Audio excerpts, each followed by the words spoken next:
Hello and welcome to my Dare to be Happy podcast, in German, Trau dich happy podcast. I'm Luisa and I'm coach for happiness and ease at work and for a positive mindset. I recently launched an episode where I talked a little bit about confidence and typical strategies, how to build more confidence. And as there was so great feedback and there were so many people listening to it, more than ever, any of my episodes, I felt like let's build on this and let's look at one very important topic nowadays. It is also connected to confidence, but it's a little bit more broadly as well connected how our cultural pressures form ourselves. So I want to talk today about why very often women less confident are than men in general and especially at the workplace. So we are talking here about how to be happy at work, how to work with ease, and how to really use the own strength to kind of be successful in a very powerful way. Confidence plays a super important role in that one. So if you go into meetings with fear or without any confidence, this will be noticed. And if you have listened to some of my episodes, you know there are many possibilities how to create that confidence. Today, I want to really focus about one thing or several kind of ideas why potentially women have less confidence and what they can do about it. So one very important topic is that confidence is not inherited. So it's not like a gender, right? You inherit or you get a gender by your genes, right? And confidence is not like this. So confidence is really something you can learn, you can build, you can grow. And it's not the case that there are no confident women. There are many extremely confident women. And there's also the way or the possibility that there's men who struggle with confidence. So it's not kind of in general something I want to say, but we, or especially I, observe very often that women have a little bit more a topic there. And why is that? And there's many reasons probably, but I want to just look at some of them to give you a little bit an idea. What is the background and what is it what we might be able to do? One thing is really a cultural pressure. So learned behaviors. So very often women are less confident because they are kind of educated or raised like this. Not that somebody tells them you are not allowed to be confident, but more about, hey, you should be nice, be quiet, not too loud, you need to be helpful. Yeah, you need to be really supporting others. And boys, in comparison, it's all changing, right? But from later days, let's put it like that, are very often encouraged to be more bold, stronger, and assertive. And this could be one of the reasons why it leads that women undervalue their assertiveness, or that they are maybe even interpreting confidence as a kind of arrogance. Yeah, so this is really the social, we can call it social conditioning. Yeah, this is something we might have sometimes, and it's not about kind of ignoring it or saying it was never there. It is more about what can I do about it? So it's not about how do we fix women, right? It's really more about unlearning years of social conditioning, and also kind of, confidence is, for example, not necessarily something which needs to be loud. Yeah, it's more about trusting yourself. So that usually is one of the reasons where I would say that's a big one. Another one is fear of backlash, we call it. So there's actually studies behind that assertive women are often seen as less likable or even too aggressive, too bold. So what does that mean? So if they are professionally super, let's say, assertive, and really direct in everything, it might hurt them socially. It's not always the case, but this is what can happen.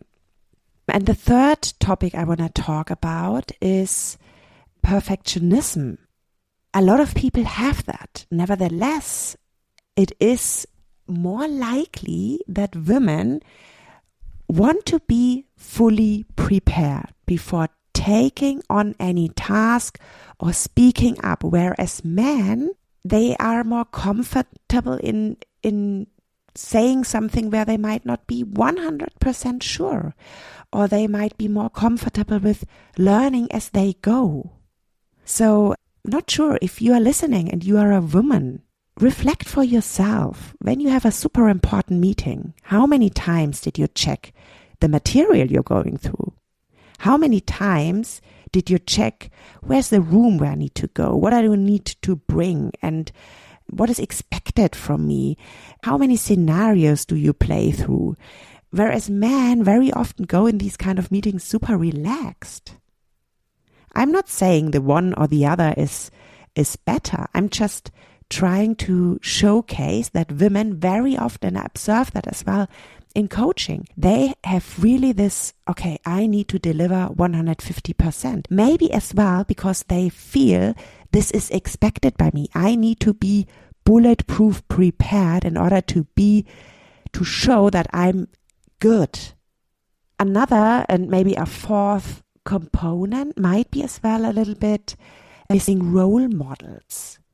So still it's improving and it's changing, and I think we are getting there, but still fewer women are kind of in leadership, in good, high representatives leadership roles, or even in technical roles. And that means that maybe younger women or girls even might not have that idea of certain path, and maybe they even think, maybe that's not for me, or that's not, I might not have the capability, or women don't have that capability. I'm talking a lot of stereotypes now, and it's not that I want to do that, but I just want to raise that these are still topics we have to deal with. In many places, this is, so I'm talking organizations, companies, it is already kind of cleared out and improving in everything, and also in different cultures. Nevertheless, we still have some, let's say, leftovers from a long time of this cultural education or experience. Yeah. So what can women do about this? How can women, let's say, unleash their potential and dare more and trusting more themselves, feeling less uncertainty? So one very important topic, and this is very much a coaching topic, sometimes it is not easy to solve that by yourself. I still want to mention it because it's one of the crucial things. It's about challenging the own limiting beliefs. So really identify your inner critical voices and ask, would I talk like that to my best friend? Yeah, very often we talk to ourselves, so this is the critical voices, our inner critical voices, in a very harsh and a very rude way, right? So observe that and reflect on, is this really what I would talk about, or how I would talk with a friend? As well as checking your belief, checking what is sitting behind the perfectionism, what is sitting behind the fear of failure, what is sitting behind whatever limiting belief you identify. Reflect on them, and when you identify them, you just turn them around and you actually tell yourself the opposite. this is how you start to clean up your limiting beliefs. There's other methods, but this is one very critical and important step. First of all, to identify them. And usually you can identify them with starting to listen to your inner critical voices and see, hey, but what limiting belief lays behind that? So that's usually the first very important step. And the second step is really then to turn them around and really ask, what is the truth behind that? Is there any evidence behind that limiting belief? Usually it's not. Another super powerful thing you can do if you have the feeling as a woman that you don't feel confident enough is really to practice a self-promotion, to really be comfortable, to own your success, to celebrate your success, to really tell to yourself, yes, I did that very well. Yeah, really give you a clap on the shoulder and review on a regular basis your achievements. One of the practices I shared earlier is really this, I call it Erfolgsglas or success jar, success glass, where you collect all your successes. And then at a certain moment in time, you see how many these are. So really promote yourself in front of yourself and maybe even in front of others. And then the next idea you can test and try is really taking risks. So really fighting about or against this perfectionism. You don't need to be ready 100%. Yeah, if you always try to achieve 120, you don't even need to achieve 100. Try to take a risk and be ready for 80%. Apply, for example, for roles where you feel like, wow, I'm matching 70 to 80% of that. Speak up even if you don't know exactly what you say, but you know that's what I want to go for. Try things out before you feel fully qualified. Yeah? So we know that studies show that men apply when they meet just around 60% of the criteria for a position, as an example. Women search for postings where they meet 100% of the requirements. So that's a big difference, right? Imagine you can even present something when you even feel just 80 or 60% ready. You will make it. Trust yourself. Nobody else will trust you until you trust yourself and show that confidence. And just a little side note, I just recently read a quote which I really liked, and I'm not sure if I can quote it really perfectly, but it said something like, fear is created in your mind, right? So fear is something not physically, but more something you create only by your thoughts. And then it says, Mut, so confidence is also built in your mind. So what it wants to say, or what it says, is really that you can do either or. You can choose. You have the power to choose. Do you choose fear and missing confidence? Or do you choose confidence, daring things? So another very easy idea, and you can use it right away from tomorrow onwards. And we worked on that already a while ago in one of the episodes, if you listened. Practice body language. Use confident body language. We talked about the BALMODI, body, emotion, language. These three components affect each other. And if you use confident body language, that helps you to also be and send confident energy. It makes you feel safe. It makes you feel confident. You can find out what posture, what helps you. But normally it's a strong stand, the shoulders back and down, eye contact, then voice, which is loud enough. The tone is, clear. Maybe you're talking not too quick, right? Rather a little bit slower. And this will also feed back into your mental state. This is also scientifically proven.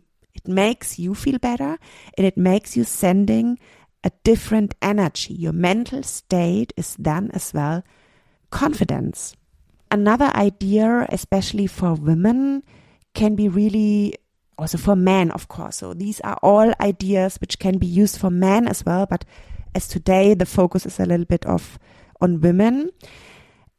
So seek mentorship and support. Try to find somebody or several people who will mentor you, who can give you advices. You can also hire a coach. That's also a great idea. But sometimes mentorship is easier. Talk to other women and mentors who've been through a similar experience. Share your thoughts. Ask them to share their thoughts. Share struggles. Ask them to share their struggles. This really normalizes the struggles or the topics you're dealing with. And this builds for you different perspectives. You might see a struggle in something where somebody else just sees solutions. And then what is also important, mainly for women and as well for introvert people, is we can also for ourselves redefine what confidence means. So confidence doesn't mean to be loud. Confidence doesn't mean to be always the loudest or the first or the most seen person or manager or employee in the room, right? Confidence can be as well a very quiet strength. It can be as well come with a certain decisiveness. Confidence can come as well with empathy. So again, here, look at your strength and check out what strength you want to build on to create and build more your confidence. Yeah, redefine for yourself what means confident for me. What is my definition? How do I want to build my confidence? Another idea is just practicing. Yeah, that's a super simple thing you can try and test. You can kind of speak up in smaller meetings first, practice speaking maybe in meetings with just 2 or 3 people, speak up, maybe also support just a colleague's point or make your own point, or set yourself small goals for being vocal in wider groups, smaller groups, whatever your goal is. It also needs to fit to you. It also needs to fit to your confidence level you are in at the moment. But then at a certain point in time, you challenge yourself to lead discussions and maybe to set up a meeting where you have to facilitate and lead. You can also start practicing maybe in friends groups if you feel more confident in that area. So it also depends where you are you starting, right? What is your confidence level right now, and where do you want to be with your confidence level? So this was now quite a lot.